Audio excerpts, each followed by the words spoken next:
मध्य भारतातली 206 फूट उंच असलेली फाउंडेशन पासून 206 फूट आणि मूर्तीचा साईज बघितला तर 162 फूट अशी हनुमंतरायाची मूर्ती विराजमान झालेली आहे।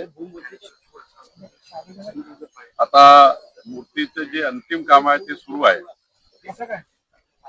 देशाचे गृहमंत्री अमित शहाजी यांच्या हस्ते या मूर्तीचा जो उद्घाटन सोहळा आहे तो या ठिकाणी होणार आहे, लोकार्पण सोहळा होणार आहे। आणि ही मूर्ती ज्या व्यक्तीने बनवलेली आहे श्री माटुराम ते या ठिकाणी आहेत, त्यामुळे माटुरामजी आपल्याला संपूर्ण याबद्दलची माहिती येतील। यावर आता सेवंडीत या ठिकाणी आम्ही हनुमान चालिसाच्या माध्यमातून प्रोजेक्शन करतोय। प्रोजेक्शन मध्ये हनुमान चालिसा दिसेल आणि मूर्ती वेगवेगळ्या रूपात दिसेल असं प्रोजेक्शन आम्ही या ठिकाणी करतोय।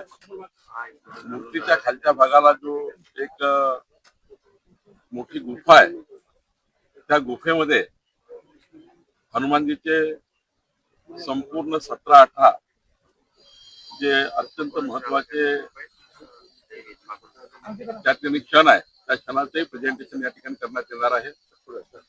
एकंदरीत आमचा विचार होता की मध्य भारतामध्ये हनुमानजीची उंच मूर्ती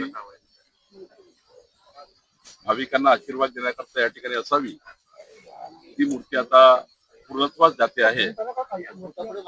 मी राज्याचे मुख्यमंत्री देवेंद्र फडणवीसजी, माननीय नितीन गडकरीजी, एकनाथ शिंदेजी, सुनेत्रा पवारजी या सर्वांनी आणि खास करून माननीय देवेंद्रजीचा संकल्प होता की या ठिकाणी एक धर्मकार्य संस्कार कार्य झालं पाहिजे।